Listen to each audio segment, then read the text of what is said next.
Ladies and gentlemen, much like Megan Boswell, Mr. Scott seems to have some very convenient explanations for what happened in this case. Lots of things that happened in this case. All of the evidence in this case that points to his client, he's got some sort of explanation for it. But the problem is, in order to buy into this, in order to believe it, you have to believe Megan Boswell. You have to believe that when she spoke to Agent Fraley on the 25th, that she was somehow, for the first and only time in this courtroom, speaking the truth. But I think each of you, as you sit here, know that's not possible. That's not possible. Megan Boswell is one of those people. You used to hear the expression, the truth ain't in them. The truth's not in Megan Boswell. She doesn't know how to tell the truth. Everything that she tells to every person in her life is for some reason. And that reason is because Megan's trying to get something out of it. She is a master manipulator. Even at 17 years old, you sit there and watch those videos. She's trying to play everybody. She's trying to play the law enforcement officers who are interviewing her. She's playing her friends, every person in her life who walked through that gate and sat up on that witness chair was in some way manipulated by Megan Boswell. Some way. Whether it was about Evelyn, whether it was about how she was going to pay for a babysitter, whether you're the father of my child, whether you're a great-grandfather, whether your wife who's dying of cancer is babysitting the kid. I mean, she knows no bounds. There is no person that she will not manipulate and tell untruths about and to. No one. But Mr. Scott comes in here today and says, yeah, hey, come on, ladies and gentlemen, the 25th, that was the point, which she decided, hey, I'm going to be truthful here. No, it wasn't. No, it wasn't. And we know it's not. It was just another story. She was telling law enforcement to lead them some other way. That's all it was. And if you remember, when Agent Gratz testified, General Massengill was asking him the question, when did this first thing about accidents and rollovers, when did that come up? Well, it came up when the police and law enforcement finally said, we got nothing going on here. We got to give her an out. We got to give her something so we can try to find this kid. So they're the ones who suggested it. And then very conveniently the next day she comes in and guess what? Oh, yeah, I forgot. Yeah, that's right. I'm sorry I've been lying to you all for days and days and days now. But now I'm going to tell you the truth. But that's not what happened. That's not what happened. I submit to you, the only time that Megan Boswell may have told the truth about some small portion, if you remember during one of the interviews, Lieutenant Price, who had been very patient with her up until that point in time, finally said, come on, something happened on December 21st. And she stopped him and corrected him. Remember? She said, no, something happened before December 21st. Yeah, something did. She murdered her child. That's what happened before December 21st.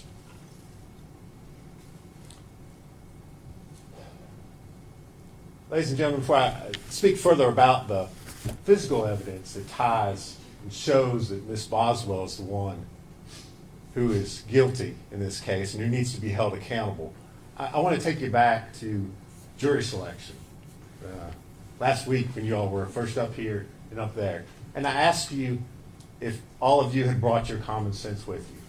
And if all of you, as you listen to the evidence in the case, would use your common sense. And everyone agreed that you would. And so I want to remind you of that. And it reminds you to apply that to the evidence that you've heard, the testimony that you've heard in this case. Because the defense wants to say that perhaps, again, speculating, it's a possibility that Evelyn just died one day in early December. And then all of a sudden, Megan engages in this just pattern of just totally bizarre behavior that involves wrapping her child in a blanket, tightly pressing her head in aluminum foil, and stuffing her in a trash can, and then engaging in this just convoluted tale to anybody who wants to inquire about what's going on with Evelyn. But it's a remarkable coincidence, isn't it, that all this occurs at the same time that she starts working at the chicken shack. And then she meets Hunter Wood.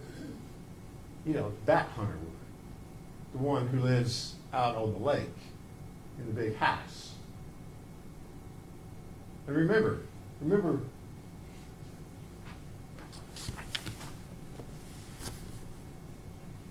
this is where Megan's living before December.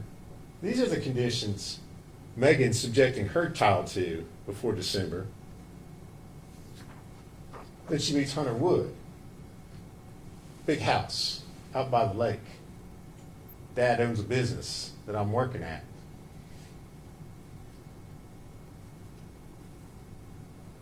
Remember the other things she's telling investigators as time goes on. Needed a break. Was watching 3 kids. Remember her mom had the 2 other young siblings? Needed a break, was tired. Wanted Ethan Perry to step up. I've been raising this kid for a whole year by myself. Probably a little bit of truth in there. A little bit of truth. But it's a remarkable coincidence. This kid, Evelyn, natural causes, just dies right at the same time.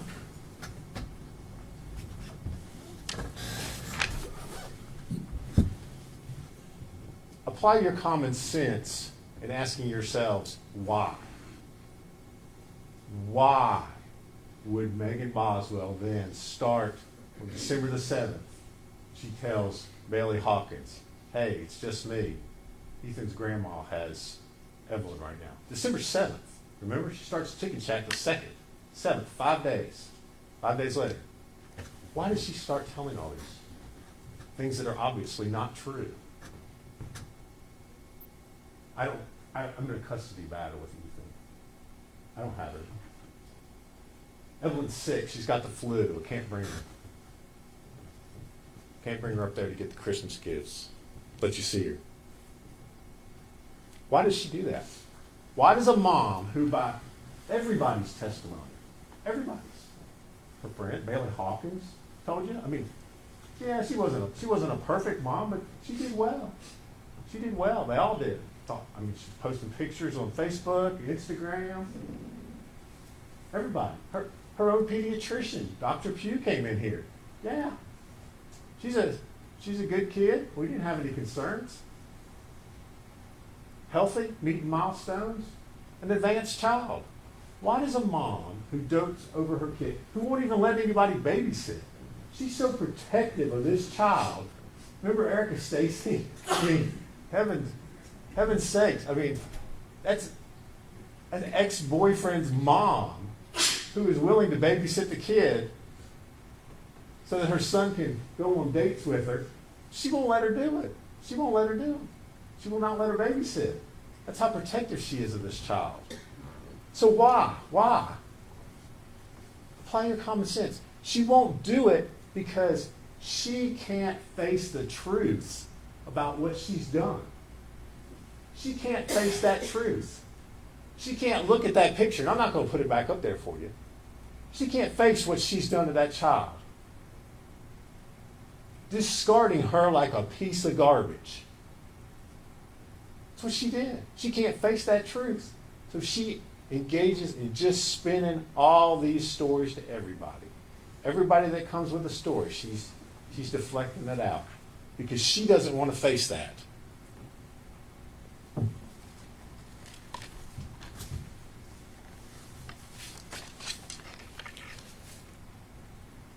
It is almost unbelievable to me that the defense is still arguing that Hunter Wood had some involvement in this case. I mean, truly unbelievable to me that they're making that argument.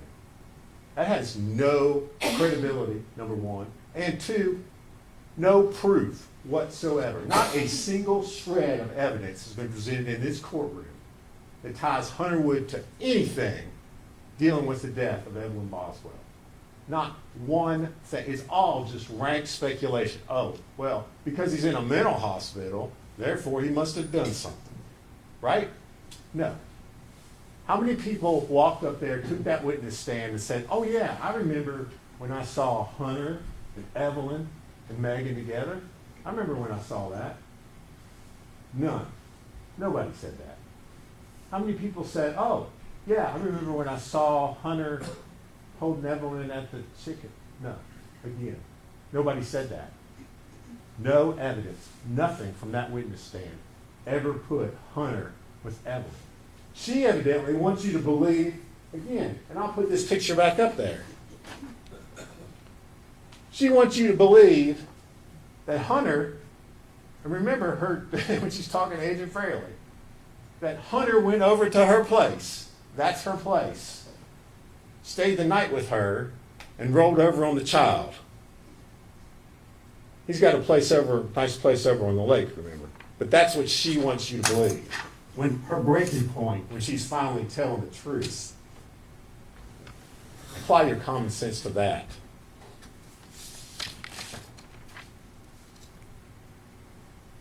What else possibly ties Hunter to this case? To Evelyn's body being disposed. Well, maybe it's the playhouse over on Tommy's property. No. Again, we know Evelyn is probably gone 5 days after she first met Hunter from working at the chicken shack. But Megan Boswell wants you to believe that he's then able to go onto her property and stick a body in a trash can in a playhouse that was built for Megan Boswell.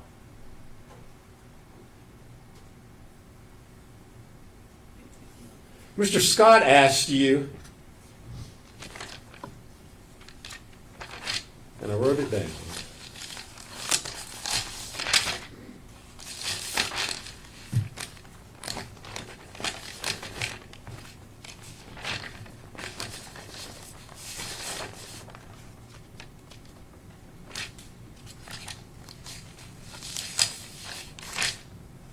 He asked you who was more likely to have left a print on the foil. Well, I'll tell you who's more likely to have left a print on the foil. The person whose print was found on the foil. Megan Boswell. He stands up here, and again, we've got explanations for everything. Well, maybe it was possible she tore a sheet off earlier, and in doing that, she grabbed the foil and left a print. Well, there's no Hunter Wood prints on any of the foil. The bag that's stuffed on top of the body where Evelyn's found. Multiple prints on that. None of them belong to Hunter. They all belong to Megan Boswell.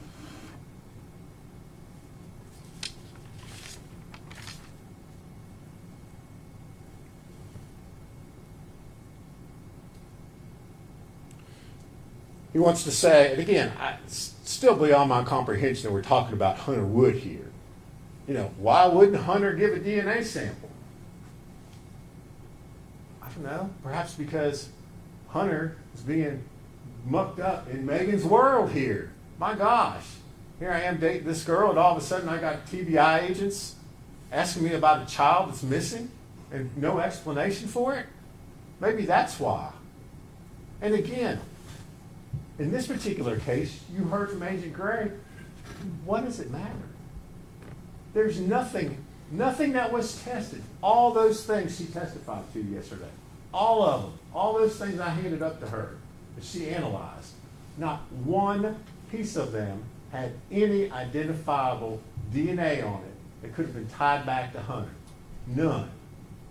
Everything was Megan's or Evelyn's or limited profiles. As I remember, I asked her if I gave everybody in the world's DNA to her. She wouldn't have been able to match any DNA to Hunter would. Nothing. Nothing. Everything connected to that body in the trash can comes back to Megan Boswell. And then, let's not forget, in the middle, while all this is going on, February 22nd, Megan's child's missing. They questioned Hunter.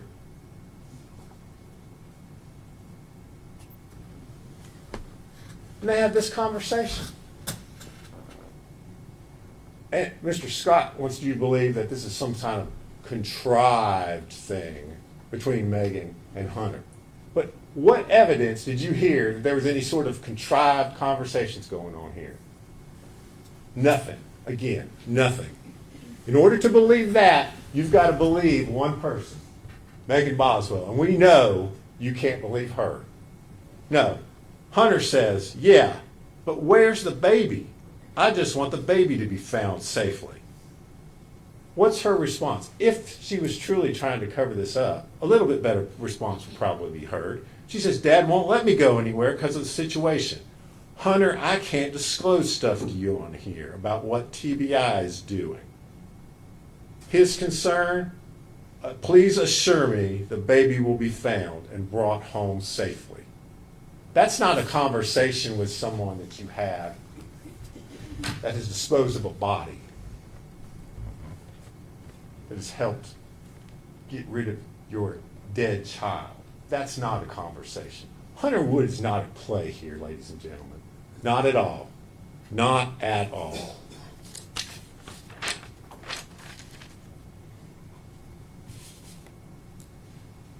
Defense has also talked to you about these things that medical conditions that they questioned the medical examiners about yesterday. Possible things that might have caused Evelyn to just suddenly die of natural causes. A perfectly healthy child. Again, he's asking you to speculate about possibilities. But we don't decide this case on possibilities. And if you think about it, ladies and gentlemen, you didn't hear from just 2 doctors about Evelyn's condition, about what kind of a child she was. You heard from 3 doctors. Her pediatrician testified in this case too. And what did she tell you? Evelyn was a healthy child, advanced, had met all of her milestones. Any concerns about her health? No, her concern was that on December the 5th, she doesn't show up for her year checkup appointment. She's a no-show. That's her concern, not Evelyn's got tongue-tied. I'm concerned maybe she's going to die from SIDS. Not, oh, she's got some sort of reflux going on. I'm afraid she might be at risk to just suddenly die one day. That's not her concern. And remember, and Mr. Scott didn't talk about this because you don't want to talk about it. I asked Dr. Malushnik yesterday about statistics. This wasn't just her opinion. These are statistics kept by the Department of Health in Tennessee about the number of kids over 1 year of age who die in rollover deaths. Entire state of Tennessee last year, none. Entire state of Tennessee last 10 years, none. But yet, they want you to believe that's a possibility in this case. She's the first one, ladies and gentlemen, evidently. The first one. No, it's not a possibility. You decide this case on the evidence that you've heard and the testimony you've heard from that witness stand. And the testimony you heard from 2 different medical examiners is that this child died from asphyxiation. That's what they told you. Both of them told you that. He said they had contrary opinions. They didn't have contrary opinions. One of them had a little stronger opinion, but they both had the same opinion. They both told you the cause of death was the same thing, asphyxia. All the evidence in this case points to one person alone as being the person who caused that asphyxiation. And that is Megan Boswell. This wasn't an accident, ladies and gentlemen. It wasn't an accident at all. You've got lots of evidence of premeditation sitting over there in that box. This isn't a little piece of tin foil. This isn't foil like you stick around a baked potato and stick in the oven.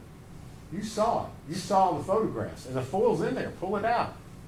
It's a big old piece of foil. Mr. Scott wants to suggest maybe it was sitting down in the trash can and somebody pulled it out. Nobody's using that much foil. Use your common sense. And remember the testimony from Dr. Malusnik yesterday about how that foil was applied. That blanket, so tight when they're taking it off, the impressions left on that child's face. The foil, how painstakingly slow they had to pull it off because it was tightly compressed around the child's head. I submit to you, that's premeditation, ladies and gentlemen. That's intent. That's not an accident.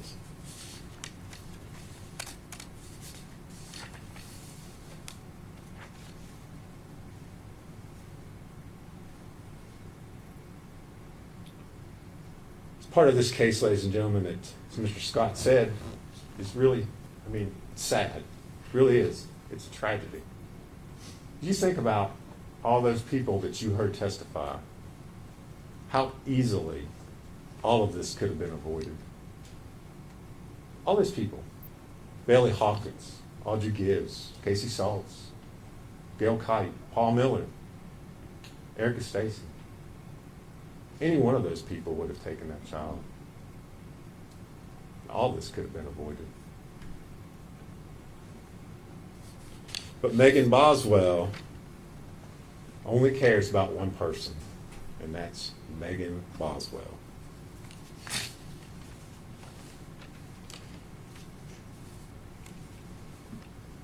She started a facade back first week of December after she killed her child.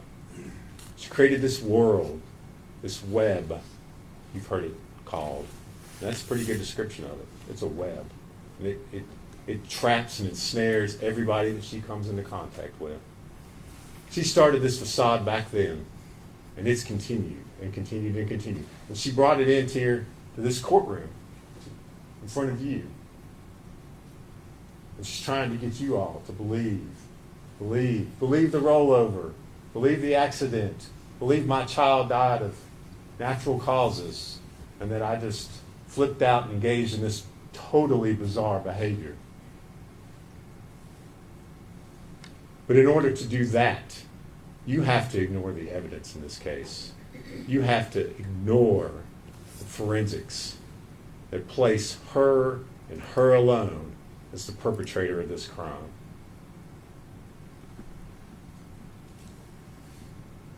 This case is the very opposite of an accident. It's an intentional and knowing murder of a child. Megan Boswell got rid of Evelyn so that Megan could be Megan. She enjoyed it. You've seen the pictures General Massengill showed you. Hanging out on Blowing Rock, going to the aquarium, Super Bowl party.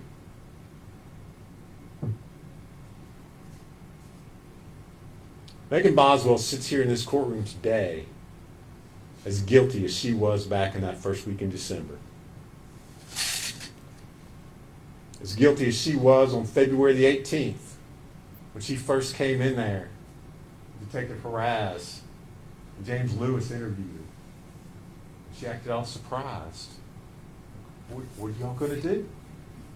You going to find my child for? What do you do when a child goes missing? Remember those expressions, those questions she threw out there? She sits here in this courtroom today as guilty as she was back then because she never learned the one lesson that we all know. which is that you're responsible for your actions and your choices in life.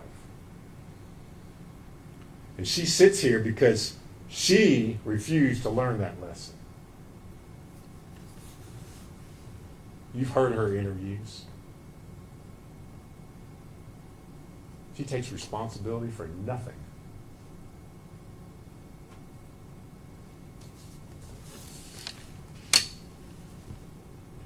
But today is the day that you get to hold her responsible for those actions, for her poor choices and decisions, for her decision to get rid of Evelyn, to dispose of her like a piece of garbage.